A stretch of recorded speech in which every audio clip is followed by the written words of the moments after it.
Section B, question number 25. At a point on the diameter AB of a circle of radius 10 cm, tangent XAY is drawn to the circle. Find the length of the chord CD parallel to XY at a distance of 60 cm from A. Radius equal to 10 cm. AP equal to 16 cm. CD parallel to XY. കണ്ടുപിടിക്കേണ്ടത് length of C D equal to എത്രയാണെന്ന് കണ്ടുപിടിക്കും. C D parallel to X Y given. Radius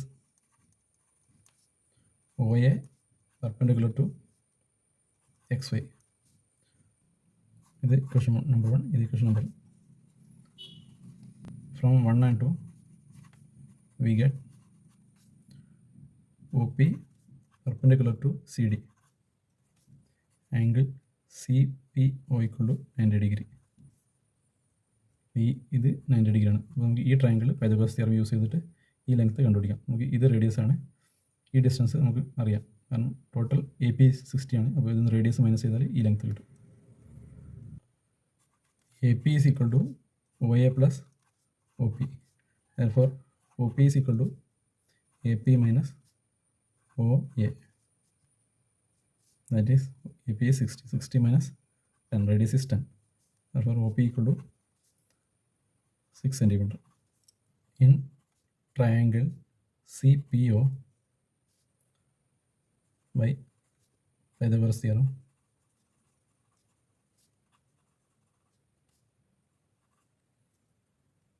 OC square equal to OP square plus CP square.